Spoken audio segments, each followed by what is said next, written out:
Palinuro de México,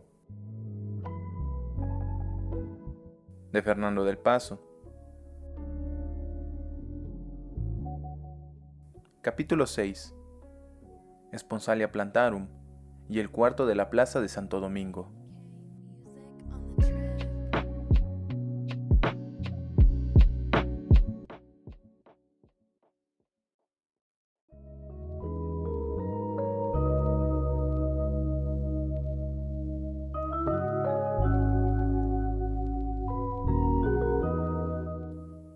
La tía Luisa,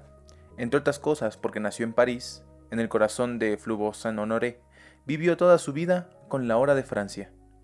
A las 12 de la noche, hora de México, cuando en París apenas comenzaba a amanecer y pájaros de librea roja anunciaban en el Boulevard Sebastopol el principio del mundo, la tía Luisa abría los ojos, casi siempre unos segundos antes de que el despertador sonara para recordarle que estaba viva. Se ponía la bata y las pantuflas y rezaba sus oraciones matinales. La danza de las horas continuaba a la 1 de la mañana, cuando la tía Luisa recorría la casa, caminando de puntas, llegando a la cocina,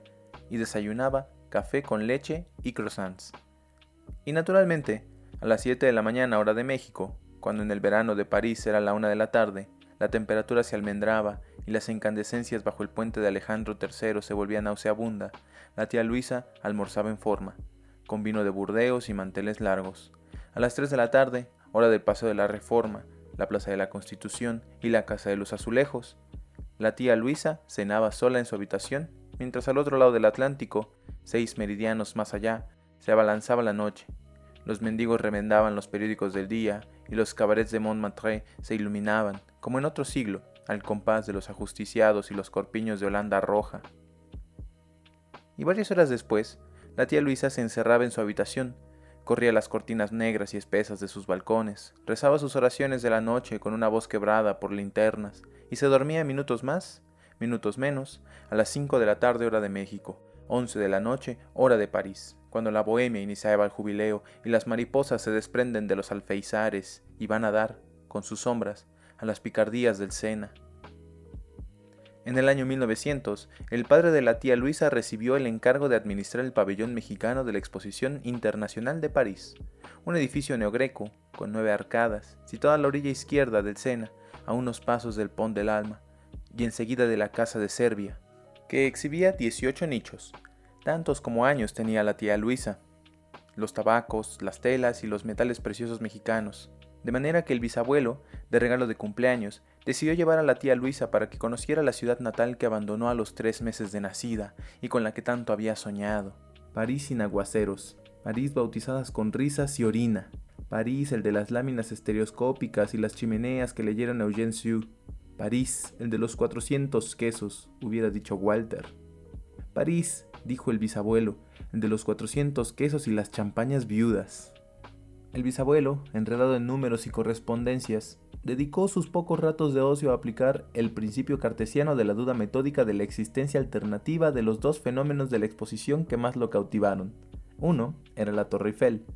el otro, el gigante Hugo, que si bien no tenía los pies verdes ni los ojos fulminantes como el basilisco, al bisabuelo le pareció más una encarnación de Armilius el anticristo, que la representación de Gargantúa en la reconstrucción de Le Vieux Paris. Entre el gigante Hugo, que medía 2 metros 25 centímetros y era capaz de cubrir una moneda de 5 francos con el dedo pulgar, y la Torre Eiffel, que medía 300 metros, estaba pintada en naranja oscuro en la base, al amarillo pálido en la cúspide, y resplandecía en las noches iluminadas por 9000 lámparas, el bisabuelo nunca pudo elegir. Por lo demás, le tuvieron sin cuidado el Palacio del Genio Civil y el pabellón de la caza y la pesca, y se negó rotundamente a visitar la huerta japonesa cuando supo que los jardineros nipones habían logrado cultivar, a través de siglos de paciencia, abetos y sauces enanos. Nada le molesta tanto al bisabuelo como ir a hablar de esos experimentos que le recordaban la alpinización degenerativa de las plantas. De modo que la tía Luisa quedó en libertad de recorrer, sola, París y la exposición, y la vieron, en efecto, soltarse el cabello en los jardines de Luxemburgo para sobrenadar en las cerámicas y la jurisdicción de las rosas, caminar de café en café y de rima en rima por los desfiladeros de Saint-Germain-des-Prés, llegar al campo de Marte para visitar la sala de las fiestas o bajo de un coche en el tocadero para reconocer el castillo de agua y panorama del Congo, o hacer 1000 cosas más, como comprarle a la fortuna una docena de peras Melba en la Rue Mouffetard, pasarse mañanas enteras en la Maison Artistique Pussycat en la Rue de Bac y confirmar a la vista de los vitrales de la Santa Capilla y la luz del sol que se descomponía en los 7 colores del espectro bajo la cúpula del Palacio de la Óptica, que ella, Luisa, había nacido en un momento propicio a las estrellas, puesto que le era dado contemplar ese feroz inventario de luces y sorpresas y asomarse desde su ventana en los campos elíseos para admirar los suspiros rodantes, los ríos de las tolvas y quitasoles, los franceses de pan largo y las turistas de tul y especias que no se cansaban de pasear todo el día, toda la noche, así fuera la hora de México, la hora del café del Pech, la hora del pabellón de Bosnia-Herzegovina, a la hora de acostarse, a dormir para levantarse temprano y visitar al día siguiente Le Jardin des Plantes. Y como en aquel entonces algo tenía la piel de la tía Luisa de la porcelana inteligente,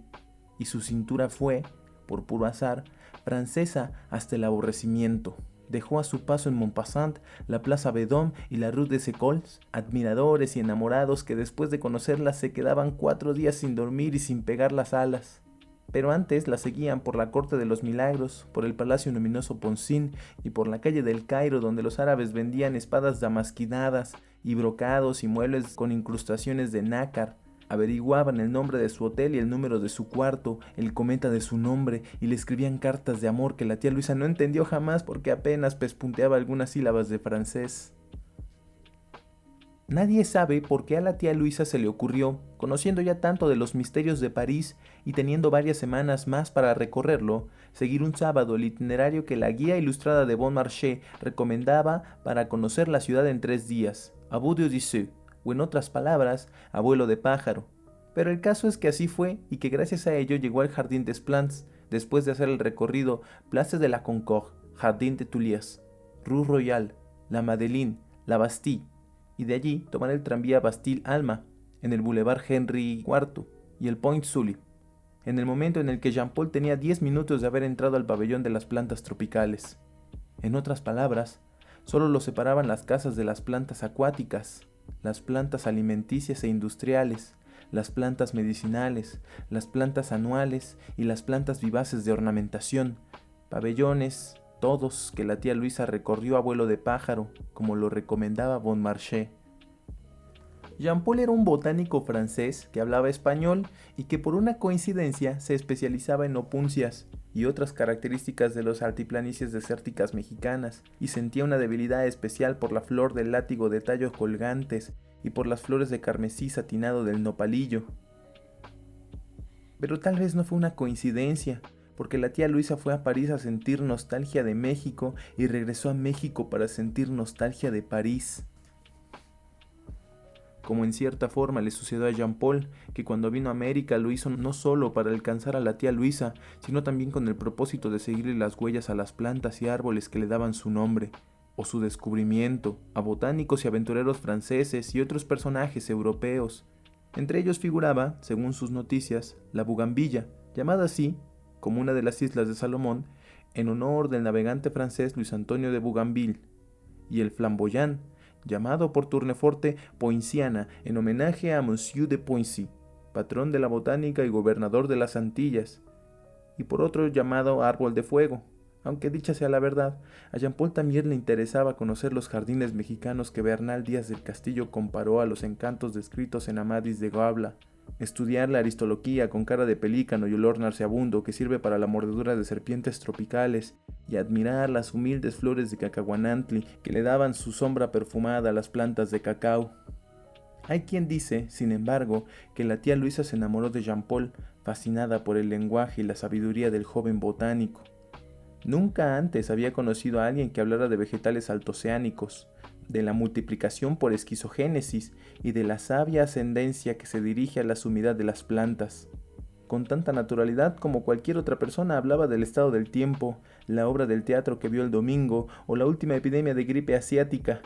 Y nunca se imaginó que hubiera alguien capaz de darle el nombre de emergencias a las espinas de las rosas, llamar capítulos a las inflorescencias o designar con la palabra alas a la membrana de los frutos de los arces.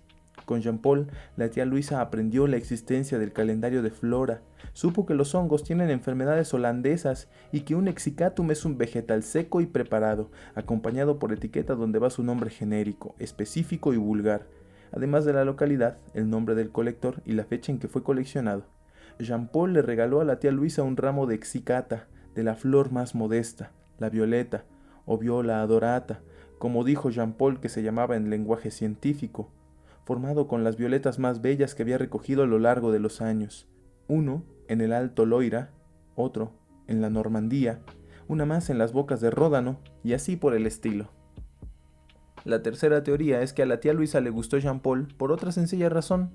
Entre todas sus manías, siempre le tuvo horror a la vejez, y bastaba que descubriera en el rostro transparente de un enamorado al viejo que tarde o temprano se abriría paso a través de las arrugas y los pensamientos libidinosos, para que se negara a volver a verlo jamás. Y esta póliza contra la senectud, contra la artritis deformante y la tentación de pintarse las mejillas de verde que buscaba la tía Luisa, solo pudo encontrarla en un hombre destinado a morir joven, Jean-Paul. Pero el abuelo Francisco, que era un buen lector de Cicerón y había seguido de cerca los pasos del alejandrinismo y de la escuela filosófica del Cocín en el reinado de Luis Felipe, siempre opinó que la coexistencia pacífica solo se lograría a través de soluciones eclécticas. La tía Luisa, dijo él, se enamoró de Jean-Paul por las tres razones: porque era un botánico francés que hablaba español y amaba las plantas mexicanas, porque deslumbró a la tía Luisa con su lenguaje y sus conocimientos, y porque era un hombre destinado a morir joven. Además, ¿no decía él siempre que uno puede enamorarse de una persona por muchas causas? Nunca se casen por dinero, cásense por amor, le decía a sus hijas, pero enamórense de un hombre rico y serán más felices. Nadie pensó entonces en la más poderosa y profunda de todas las razones que tuvo la tía Luisa para enamorarse de Jean-Paul, y que fue, simplemente, el haberlo confundido con su deslumbramiento por París. Un año antes de morir, Jean-Paul se enamoró de la tía Luisa y le declaró su amor entre las malezas tropicales, a la vista del aduanero espía que visitaban al pabellón para copiarle el mangle de sus raíces aéreas, mientras afuera, en París, hacía calor o hacía frío, daba lo mismo, o incluso podía caer nieve como en las novelas de Zola, sobre el vientre de París, o el Gran Guignol, el Hotel Dieu y el Palacio de Siberia de la Exposición, también llamado, por sus murallas, el Kremlin efímero. La tía Luisa le dijo que no. 2 días más tarde, en la exposición de esculturas del Gran Palais, la tía Luisa, temerosa de que el día de su muerte se abriera para recibirla a las puertas del infierno de Rodin que tenía frente a ella, repitió su negativa. 8 días después y 11 meses y 2 semanas antes de morir, cuando se encontraban en el interior del inmenso globo celeste, contemplando el movimiento de los astros y escuchando la música de las esferas dirigida por Monsieur Saint-Saëns, Jean-Paul señaló las 7 estrellas de la cabellera de Berenice, las comparó con la constelación que la tía Luisa tenía bajo el sombrero, y después, en una velada alusión a todos los hombres distintos en los que podía transformarse si la tía Luisa le decía que sí, Jean-Paul le habló del dios romano Vertumno, que para hacerle la corte a Pómana, la ninfa de los jardines se transformó en campesino, soldado, pescado y mujer vieja. Le habló también de Júpiter, que se transformó en cuclillo para amar a Hera, en toro para amar a Ceres, en cisne para amar a Leda, en paloma para amar a Pitia y en delfín para amar a Melanto. Júpiter, en fin, que se volvió sátiro para amar a Antíope, que se envolvió en una llama para visitar a la ninfa Egina y que descendió sobre Danae convertido en una lluvia de oro. La tía Luisa le dijo que no. 20 días después, una tarde del año 79 de la era cristiana, o sea, hace 1822 años antes de morir, cuando visitaron el Vesubio en París, Jean-Paul, vestido con toga romana y rodeado de esclavos con la cabeza afeitada, le declaró su amor a la tía Luisa en un momento en el que el volcán comenzó a rugir y a lanzar las cenizas ardientes que sepultaron al pueblo de Pompeya. Y la tía Luisa, aterrorizada, le dijo que no. Jean-Paul repitió su declaración por teléfono y por telégrafo en el Palacio de Electricidad, transformado en ciudadano del siglo XX. y entre Venecia y Constantinopla, cuando navegaban en Mariorama de París, transformada a ella en una joven viajera que por primera vez conocía el mar, y él en un viejo lobo que conocía todas las islas habidas y por haber, las Célebes, las Hébridas, las Malvinas y las islas del más a tierra. Jean Paul le declaró su amor a la tía Luisa y nuevamente y a voces en el jardín de la aclimatación del bosque de Boloña, cuando viajaban disfrazados de explorador escocés al lomo de un dromedario, tras el elefante en el que iba la tía Luisa vestida de cazadora inglesa. Y la tía Luisa le dijo que no, sonriendo, cuando salían de la casa de las risas, donde Jean Paul, para seducirla, se transformó frente a un espejo en un botánico francés que hablaba español más gordo del mundo. Un día visitaron la Tour de Mauvelou, que era, para asombro de la tía Luisa, una casa al revés. Se entraba por el desván y se subía después al tercer piso, y luego al segundo y al primero, y así hasta llegar a la planta baja y al sótano. Las alfombras y los muebles estaban clavados en los techos. Las lámparas se levantaban en medio del piso como fuentes de cristal, y a través de las ventanas y gracias a un juego ingenioso de espejos y cristales se veía todo el París al revés.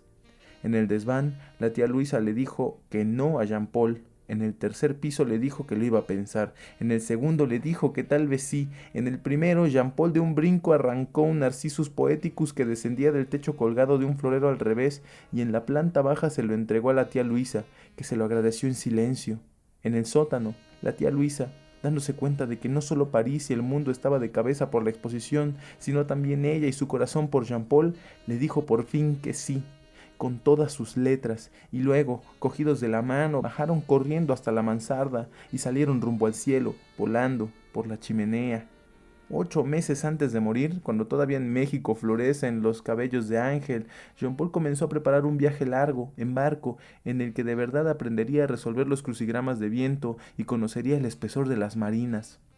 6 meses más tarde, y 2 antes de morir, cuando tanto en México como en París florecían todavía las nochebuenas púrpuras, Jean Paul, con 3 baúles filipinos llenos de ropa y manuscritos, sus cartas de dispersión y su bastón Ronhaer para medir la frecuencia de las especies vegetales, además de libros y más libros entre los que nos faltaban las obras del barón de Humboldt, la biología central y americana de W. B. Hemsley y las memorias de los gabinetes de historia natural de Lamarck,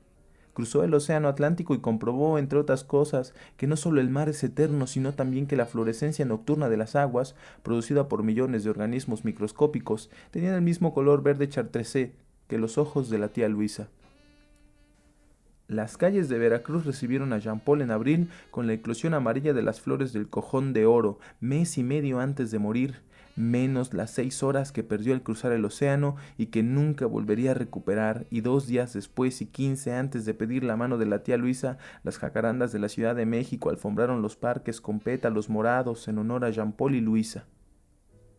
3 semanas después, los bisabuelos, para anunciar el compromiso, dieron un banquete en el que todo el menú era una serie de delicias cocinadas con flores. Los invitados comieron, entre otras cosas, sopa de flor de calabaza, ensalada de flor de colorín, guisado de flor de garambullo, postre de Alejandría y flor del templo con rosas azucaradas, y se brindó a la salud de los novios con agua de flores de Jamaica.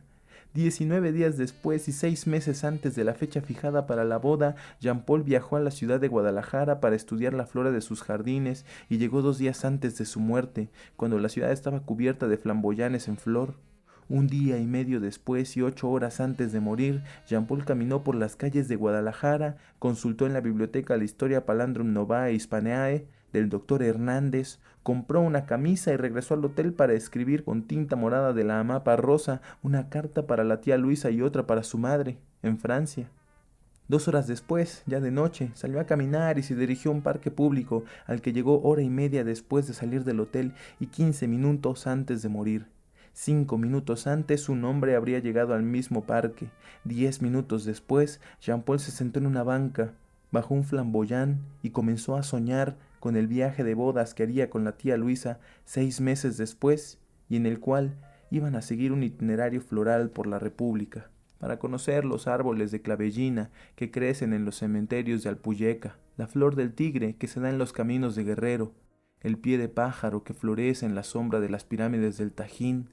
y soñó también con los hijos y la casa que tendrían varios años después. 4 minutos más tarde, Jean Paul había cumplido ya los 40 años y era un botánico tan famoso como lo fueron en sus tiempos Lovelius, Mutis y Bolibov. 2 minutos después, era un joven lleno de diplomas, recuerdos, invernaderos donde crecían las orquídeas y las colbobuláceas. 1 minuto y 30 segundos antes de morir, Jean Paul agonizaba en su cama, atendido por la tía Luisa y un sacerdote, y rodeado de su gloria, sus hijos, sus nietos y amigos que habían venido de muy lejos, del Jardín Botánico de Buenos Aires o del Arnold Arboretum de Boston, para asistir a sus últimos momentos. 10 segundos después, el hombre le cortó la yugular. 1 minuto y 20 segundos más tarde, 60 años antes de morir en su cama y 28 antes de que fuera descubierto el manuscrito del indio Juan Badiano, 6 semanas después de haber llegado a México y 23 años después de haber llegado al mundo, Jean Paul murió, desangrado, 5 horas después de un derrame cerebral, 2 días antes de sus funerales, 83 años después de haber llegado al mundo y 60 después de haber muerto, asesinado, en un parque de Guadalajara.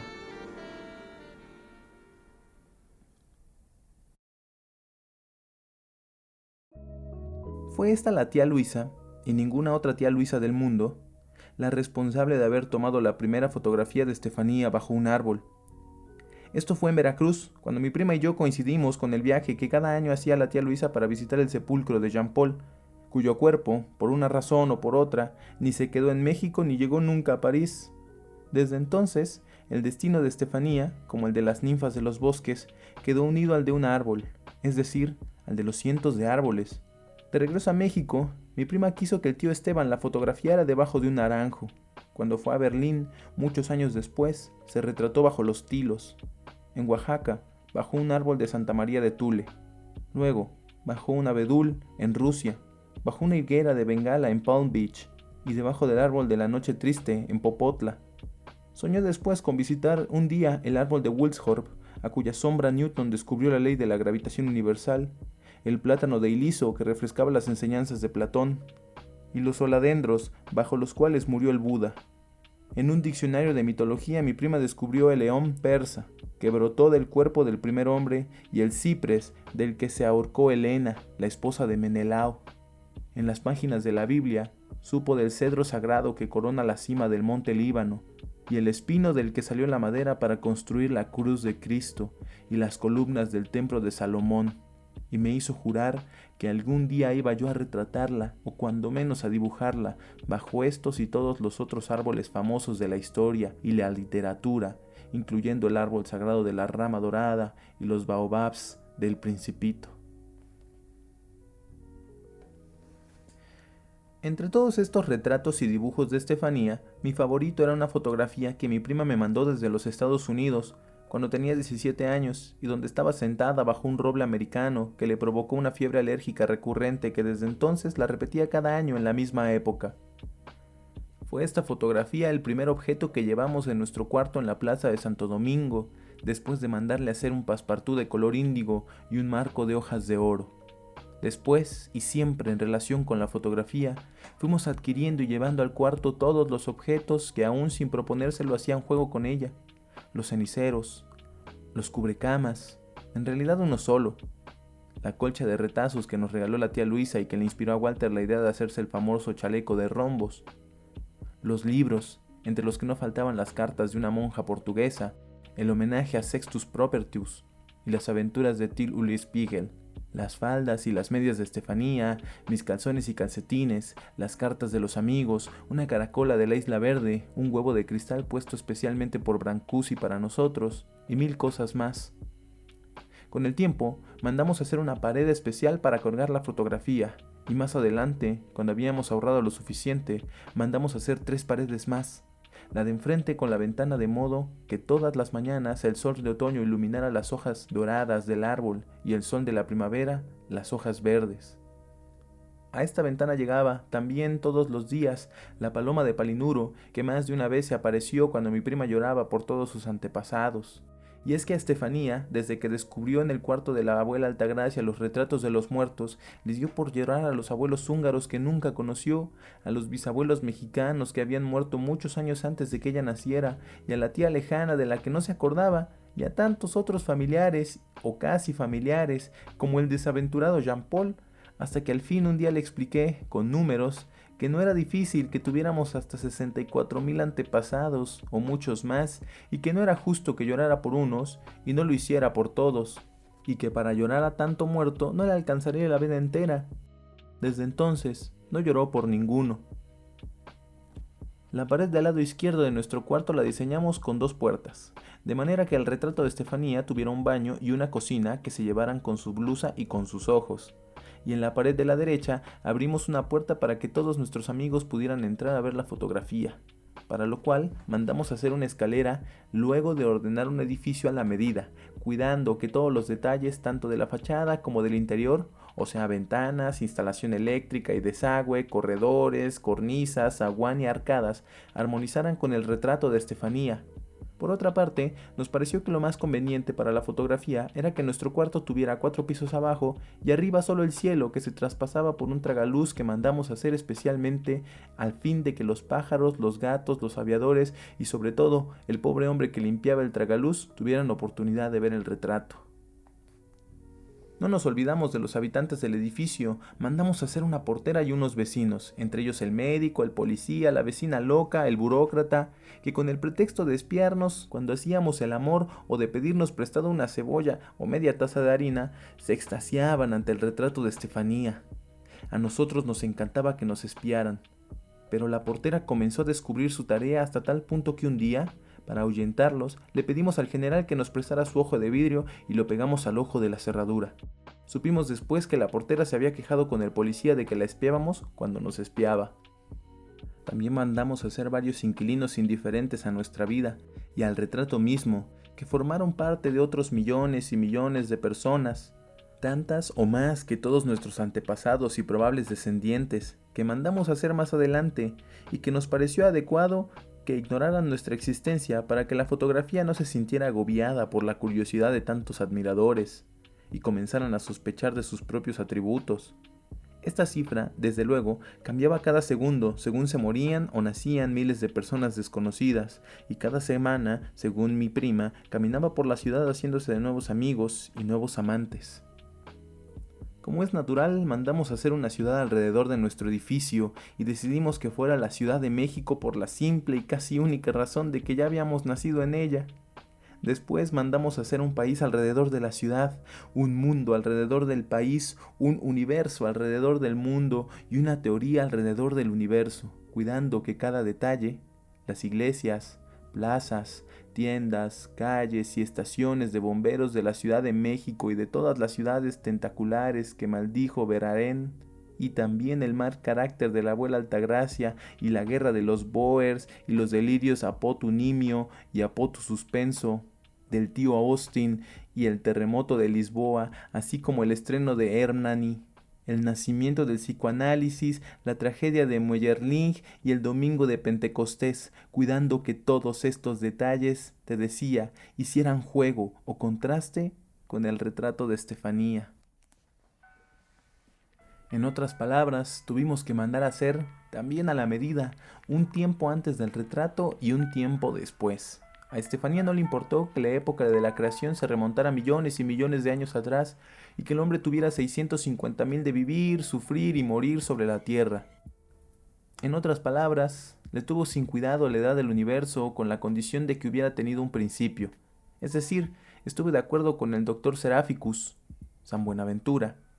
en que cuando menos el tiempo antes no fuera infinito, porque al tener que transcurrir un infinito número de días antes de la aparición del retrato, nunca hubiera llegado el día de tal aparición y por lo mismo jamás hubiera existido un tiempo antes y un tiempo después. Esto nos habría hecho recurrir a un concepto distinto del tiempo y de la eternidad, y por lo tanto al doctor Angelicus, Tomás de Aquino,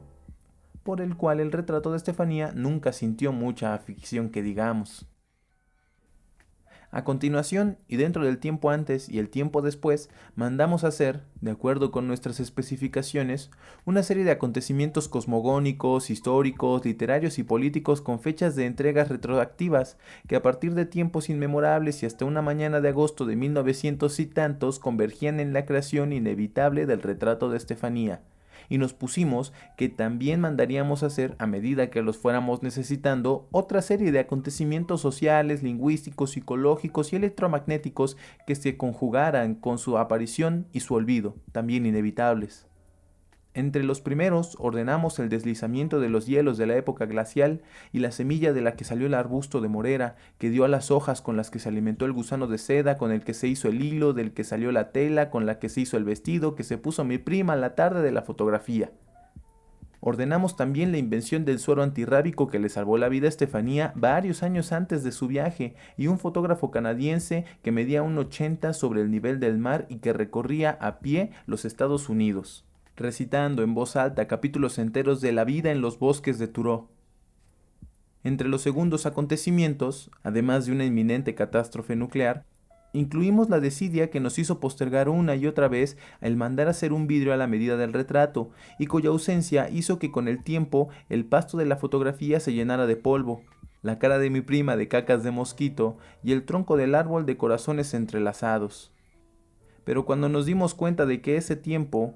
el tiempo que haría posible su desaparición, era irrelevante, ordenamos la teoría de la relatividad y transformamos nuestro cuarto en un vehículo del espacio que se desplaza, inmóvil, a la velocidad de la luz, en un presente eterno. Las otras fotografías que colgamos en nuestro cuarto, además del retrato de Estefanía, y que eran la del tío Esteban, la de los abuelos Francisco y Altagracia, la de la mamá Clementina y papá Eduardo, y decenas más de todos nuestros amigos y parientes vivos y muertos, todos juntos hasta el punto que nos olvidamos cuáles de ellos habían estado vivos y cuáles iban a estar muertos, completaron la ilusión de tener al alcance de nuestras manos las distintas épocas de nuestra vida, de manera que nos bastaba mirar alrededor de nosotros para vivir el futuro y transformarlo en pasado, o recordar el pasado y vivirlo por primera vez en el presente. Y de nuevo estábamos Estefanía y yo en el jardín de los abuelos, y cortábamos hojas de hierbabuena verde y las masticábamos para que la abuela Altagracia no notara nuestro aliento a tabaco. De nuevo florecían los girasoles de septiembre, y el tío Esteban colocaba su reloj de oro, American Waltham, escurrido de algas, en un frasco de gasolina para conservarlo vivo hasta el año 2000. De nuevo, allá lejos, en la cocina, Flavia colocaba una clara de huevos cocida en el café humeante para que conservara su aroma y su sabor, y le imponía la ley seca a las camisas del tío Felipe. Después, Flavia iba a pedirle el dinero para el pan de la abuela Altagracia, la cual acababa de estrenar una idea fija: eliminar las causas posibles de los problemas que le preocupaban, para eliminar de una sola vez la causa, el problema y la preocupación. El pan subió 2 centavos, señora, le decía Flavia. No puede haber subido, los panaderos ganan bastante y el gobierno no ha autorizado al alza de los precios. Ya lo autorizó, señora. No pudo haberlo autorizado, el gobierno está para proteger al pueblo, contestaba la abuela Altagracia, y le daba a Flavia la misma cantidad de siempre. Después Estefanía y yo le pedíamos al abuelo que nos contara cuentos, y él nos llevaba a su cuarto, sacaba de una caja de sándalos su colección de monedas antiguas, y se ponía en una oreja un Napoleón de plata de 19 reales, y nos decía que el emperador le contaba sus triunfos en Marengo y Austerlitz.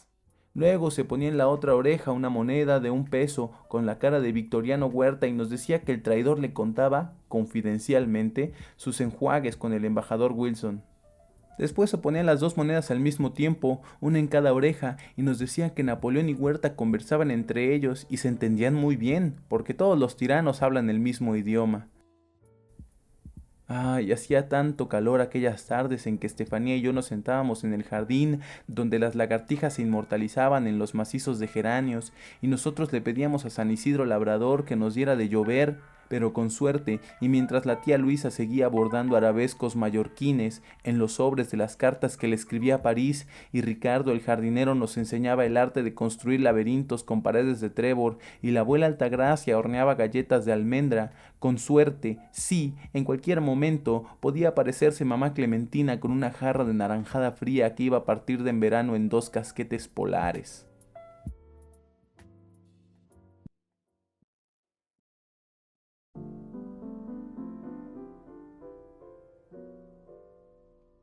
Fue en ese cuarto de la plaza de Santo Domingo, o atelier, como a veces nos dio por llamarlo, donde dejé los libros de medicina y me dediqué a pintar. Estefanía, que pasaba los días como un bólido primoroso, deslumbrando a los habitantes de la ciudad y a sus compañeros de trabajo, llegaba cansada por las tardes cuando yo iba pintando ya, cuando menos, 5 versiones distintas de nuestro cuarto. En una, las cortinas eran blancas con girasoles, como quizá las hubiera pintado Van Gogh. En otra, las cortinas eran rojas, arrugadas y hediondas como un buey desatado por su tin.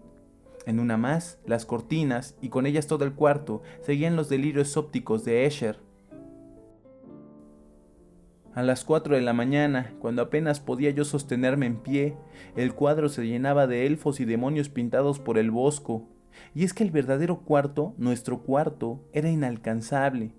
En vano acariciábamos las paredes y besábamos el piso. En vano nos propusimos una noche lamer cada centímetro cuadrado de las paredes. Acabamos en la madrugada con la lengua seca y llena de caliche y telarañas, y para entonces el cuarto había cambiado quién sabe cuántas veces de color, de dimensiones y de luz, y se nos había escapado una vez más.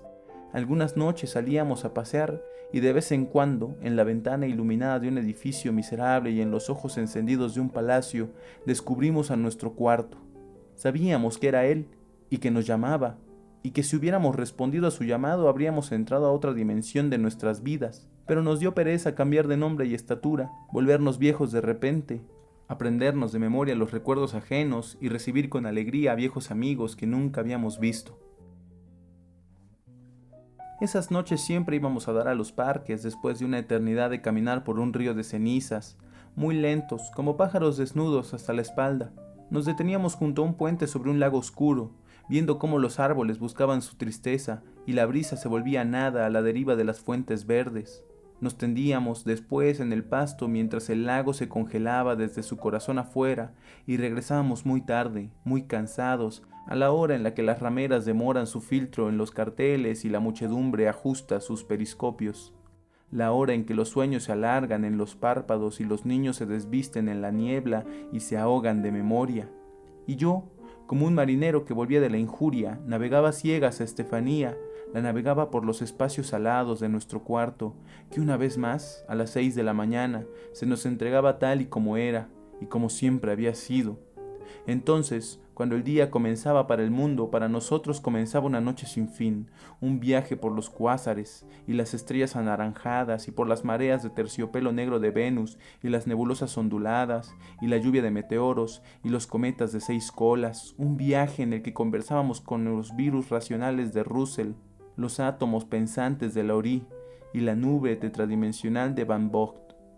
Los cuellos de las camisas entonces aterrizaban en las tazas. Los huevos fritos se desprendían de los sartenes y navegaban por el aire como estrellas en explosión. La imagen del tío Esteban se separó de su retrato y se interpuso entre los dos en el momento en el que íbamos a darnos un beso. Nos reímos, y el caviar se escapó de nuestras bocas como burbujitas negras. Cuando quise volver a penetrar a Estefanía, ella abrió las piernas, mi esperma salió por su vagina y dibujó en el aire arabescos pornográficos. La disminución de la gravedad llegó hasta tal punto que las rayas de la piel del tigre que tenía colgadas en la pared se desprendieron de la piel y rodearon nuestros cuerpos y nos encarcelaron. Luego se desprendieron todos los motivos frutales de nuestra vajilla, e hicimos así el amor entre racimos de uvas disminuidas y montañas de manzanas liliputienses.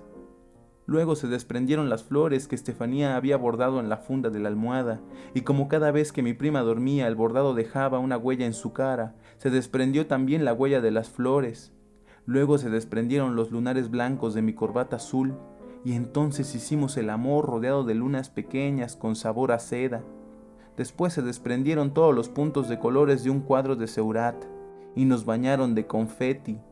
Luego se desprendieron los encabezados y las noticias de los periódicos y las palabras de los libros, y se confundieron,